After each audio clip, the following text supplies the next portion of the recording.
Welcome back, guys. My name is Patrick. This is the Fanatic Rundown. Back-to-back 4-0 shutout victories for the Edmonton Oilers. They beat the Nashville Predators 4-0, and tonight they take down the Vegas Golden Knights 4-0. The man in goal for both those games, number 41, Mike Smith, showing off that old man power tonight. After all the crap I've personally and fans in general have given Mike Smith this year, wow, what a performance the last two games. He's looked amazing lately overall, but back-to-back shutouts over two teams that are no slouch teams, Nashville Predators and the Vegas Golden Knights. 39 saves tonight for Mike Smith, so it's not like he had an easy night just stopping 21 shots or something like that. Excellent defensive play again tonight by the Oilers, but Mike Smith, obviously the quarterback of that, stopping everything that got through tonight. And a very easy decision tonight. Mike Smith is the Oilers' player of the game with, like I said, a 39-save shutout. Back-to-back shutouts for Mike Smith. He has looked unbelievable for the Oilers lately. It couldn't happen at a better time of the season. It's almost looking like we might possibly see Mike Smith as the starter for Game 1 of the playoffs. Probably a little early to call that yet. The Oilers still have 6 games left to go, but Mike Smith has definitely looked dominant lately. Hopefully Mikko Koskinen can come back in here soon, give the Oilers equally dominant performances, and keep that decision for head coach Jay Woodcroft a tough one. Like I said, Mike Smith, we've all given him a ton of crap this year, but he's basically shoving it in all of our faces right now. He has looked fantastic, especially since the coaching change with Jay Woodcroft, but pretty much everyone's looked better since Jay Woodcroft took over. The Jay Woodcroft effect has been absolutely amazing. Another player we have to mention tonight, of course, Chris Russell with his first goal since March 17th, 2019. Cassian looked like he had a gimme goal. He just had to get it up over Logan Thompson, but instead he passes it off to Chris Russell, who sends a blast through Logan Thompson. Gives the Oilers a 1-0 lead at that point, so absolutely huge goal for Chris Russell. Congrats to him coming through. He's played 2 straight games for the Oilers now. The Oilers went with the 11 forwards and 7 defensemen again tonight.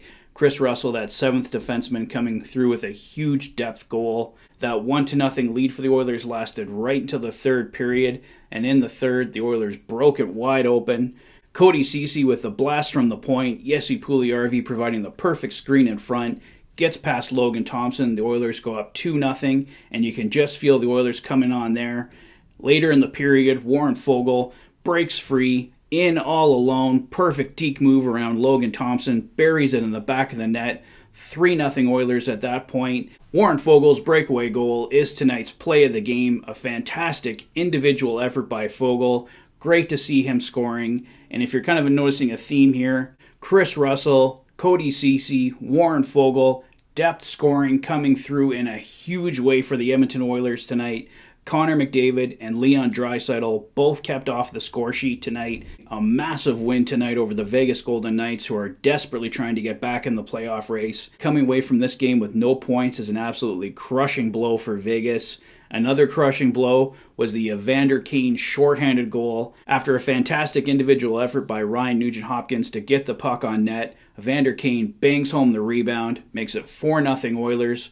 The Oilers now have 11 shorthanded goals on the season, so an extremely impressive stat for this team. It just goes to show how impressive the Oilers' penalty kill has been, especially of late. And guys, I just don't think you could have written a better third period for the Oilers. Holding a very fragile 1-0 lead, they outscore Vegas 3-0, remain on the attack. I think that was absolutely the biggest thing. The Oilers tend to just stay back, defend, and tonight they stay on the attack, pick up 3 more crucial goals, a huge 4-0 victory. I believe I heard on the broadcast the Oilers are 14-3-2 in their last 19 games, so they are on such an amazing roll. Just hope the Oilers can keep it up. Kailer Yamamoto with a tough game tonight, took a boosh bomb in the second, had to quickly leave the ice, head to the locker room.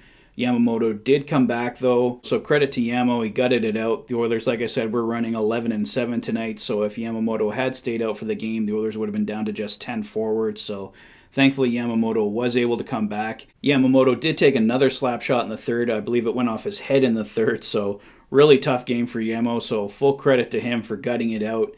In Yamamoto's favor, the Oilers have a 3-day break before they play the Dallas Stars on Wednesday, so Yamamoto comes back, helps them finish this game, and he'll have 3 days to rest and recuperate, so couldn't come at a more perfect time for Yamamoto, and hopefully he's ready to go to take on the Dallas Stars on Wednesday.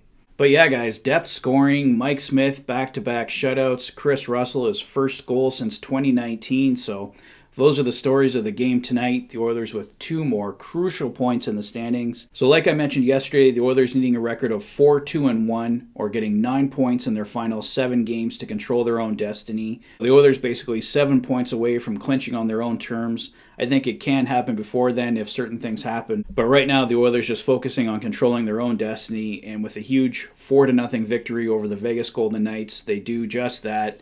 Dallas and Colorado coming up as the next 2 opponents for the Oilers, 2 teams that have given the Oilers a lot of trouble this year. So let's hope the Oilers can dig deep, find a way. Can Mike Smith keep this shutout streak going? It's extremely impressive. So I wonder if he'll get the start against Dallas on Wednesday, or do they go back to Mikko Koskinen, who's been sitting a while? So that'll be an interesting storyline to watch. So we'll have to wait and see what happens. But that's all for me for tonight, guys. Let me know your thoughts on the game overall in the comment section below. If this is your first visit to the channel and you like what you see, please consider liking and subscribing for all the latest Oilers content. You've been watching the Oilers Fanatic. Thanks for being a fan. Enjoy the rest of your weekend, guys. Happy Easter to everyone. Take care, guys, and I'll see you soon.